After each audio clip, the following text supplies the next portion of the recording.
الله الحمد لله القائل الذين يبخلون ويأمرون الناس بالبخل ويكتمون ما آتاهم الله من فضله وأعتدنا للكافرين عذابا مهينا والصلاة والسلام على النبي الهدى محمد صلى الله عليه وسلم نبيا كريما وعلى آله وصحبه ومن تبع هدى مبينا اللهم صل وسلم على نبينا محمد وعلى آل سيدنا محمد أما بعد فيا عباد الله أوصينا وأوصيكم وإيانا وإياكم بتقوى الله فقد فاز المتقون. قال النبي صلى الله عليه وسلم الظلم ظلمات يوم القيامة وإياكم والفحشاء فإن الله لا يحب الفحشاء ولا التفحش وإياكم والشح فإن الشح أهلك من كان قبلكم أمرهم بالقطيعة فقطعوا وأمرهم بالبخل فبخلوا وأمرهم بالفجور ففجروا رواه أحمد وأبو داود. Hadirin jamaah Jumat yang dimuliakan Allah Subhanahu wa taala.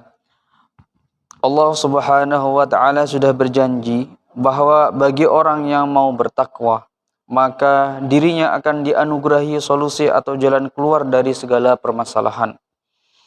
Jangan takut dengan sesuatu yang belum terjadi. Karena hakikatnya semua hal yang ada di dunia ini ibarat air sungai yang mengalir. Apa yang kita keluarkan dan ikhtiarkan senantiasa akan berganti dengan sesuatu yang lebih baik. Itu semua adalah tanda-tanda anugerah dari Allah Subhanahu wa taala.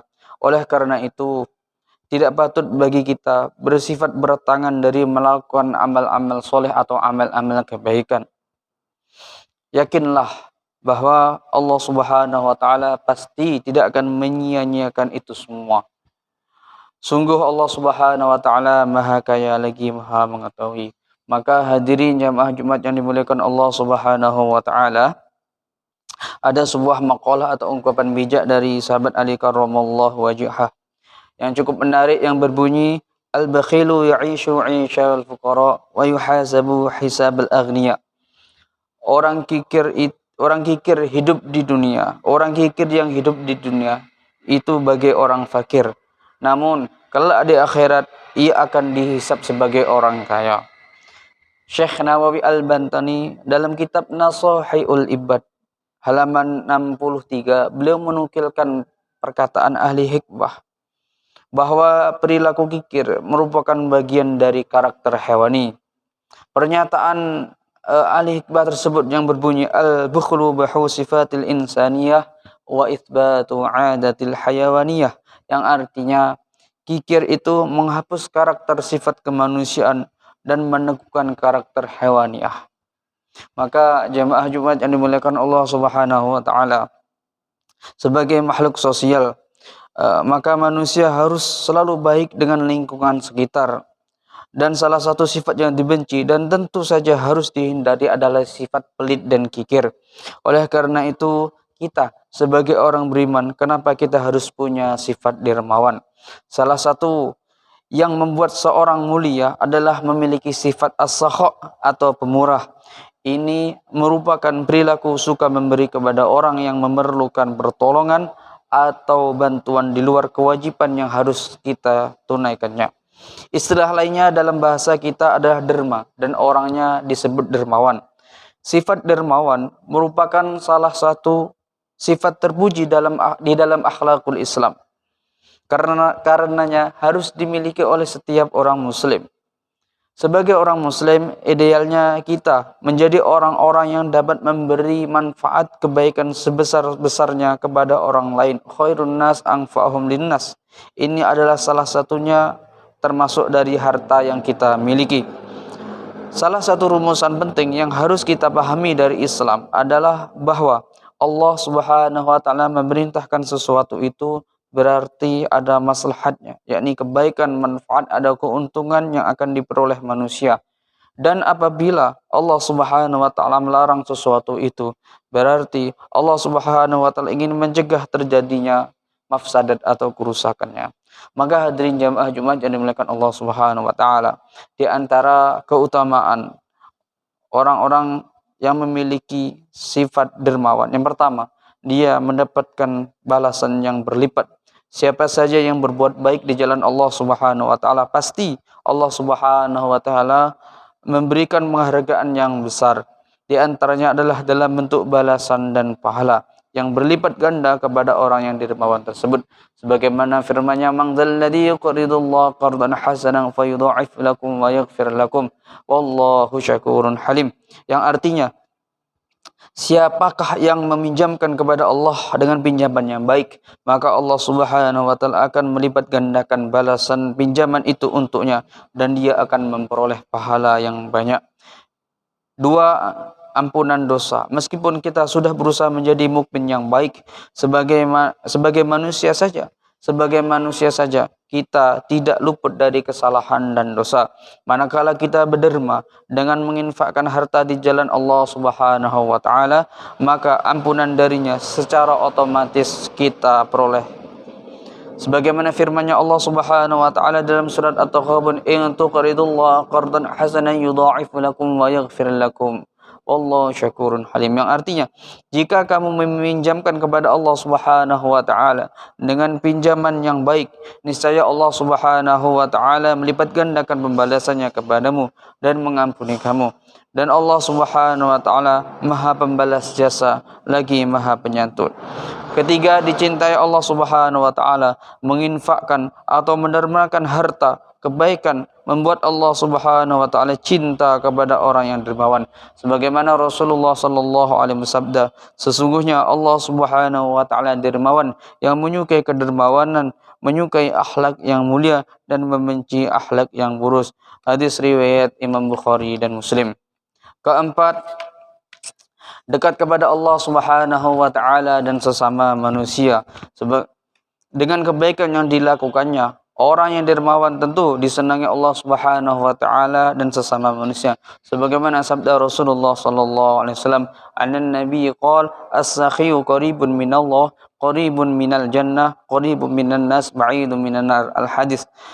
Yang artinya orang dermawan dekat dengan Allah Subhanahu wa taala, dekat kepada manusia, dekat kepada surga. Seorang yang bodoh tapi dermawan lebih disukai Allah Subhanahu wa taala daripada orang yang alim, tekun ibadah tapi dia kikir atau pelit. Hadis riwayat Tabarani dan Tirmizi. 5, selamat dari azab Allah Subhanahu wa taala. Setiap manusia, apalagi sebagai muslim, pasti tidak menginginkan azab neraka yang amat pedih. Salah satunya agar kita selamat dari azab tersebut adalah dengan cara berinfak dan bersedekah sebagai bagian dari kedermawanan sesuai dengan kemampuan yang kita miliki. Sebagaimana sabda Rasulullah sallallahu alaihi wasallam, "Jauhkan dirimu dari api neraka walaupun hanya sedekah sebutir kurma." Hadis riwayat Bukhari dan Muslim. 6, memperoleh jalan yang mudah. Setiap orang tentu ingin memperoleh jalan yang mudah, ingin mencapai sesuatu yang baik. Baik itu kebahagiaan dunia maupun kebahagiaan akhirat, masing-masing ada jalannya. Salah satunya, manakala seseorang mau berderma, menginfakkan hartanya untuk kebaikan. Sebagaimana firman Allah Subhanahu wa taala, "Fa'amma man a'ta wattaqa." Adapun orang-orang yang memberikan hartanya di jalan Allah dan bertakwa, wasaddaqa bil husna, dan membenarkan adanya pahala yang terbaik di surga, fasanuyassiruhu lil yusra, maka kami kelak akan menyiapkan baginya jalan yang mudah. Quran surat Al-Lail. Besarnya keutamaan sifat dermawan tentu membuat kita akan berusaha ke arah itu, meskipun tidak banyak harta yang kita miliki, karena Allah Subhanahu wa taala tidak menilai besar dan kecilnya berderma, tapi berdasarkan keikhlasan dan kemampuan hambanya. A'udzu billahi minasyaitonir rajim. Bismillahirrahmanirrahim. Laqad kana lakum fi Rasulillah uswatun hasanah liman kana yarjullaha wal yawmal akhir wa dzakarallaha katsira. Barakallahu li wa lakum fil Qur'anil azim wa nafa'ani wa iyyakum bima fi minal ayati waz zikril hakim wa taqabbalallahu minni wa minkum tilawatahu innahu was samiul alim. على سيدنا محمد وعلى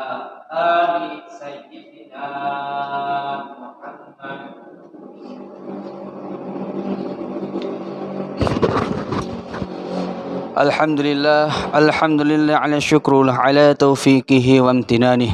Wa asyhadu an la ilaha illallah wahdahu la syarika lah. Wa asyhadu anna sayyidana Muhammadan abduhu wa rasuluh ad-da'i ila ridwanih. Allahumma salli wa sallim ala nabiyyina Muhammad wa ala ali sayyidina Muhammad wa ala alihi wa ashabihi tasliman katsira. Amma ba'd. فيا أيها الناس اتقوا الله فيما أمر وانتهوا عما نهى واعلموا أن الله أمركم بأمر بدأ فيه بنفسه وثنى بملائكته بقدسه وقال الله تعالى إن الله وملائكته يصلون على النبي يا أيها الذين آمنوا صلوا عليه وسلموا تسليما اللهم صل وسلم وبارك على سيدنا محمد وعلى آل سيدنا محمد كما باركت على سيدنا إبراهيم في العالمين إنك حميد مجيد وارض اللهم عن الخلفاء الراشدين أبي بكر وعمر وعثمان وعلي وعن بقية الصحابة والتابعين وتابعي التابعين لهم بإحسان إلى يوم الدين اللهم اغفر للمؤمنين والمؤمنات والمسلمين والمسلمات الأحياء منهم والأموات برحمتك يا أرحم الراحمين اللهم أعز الإسلام والمسلمين وأذل الشرك والمشركين ودمر أعداء الدين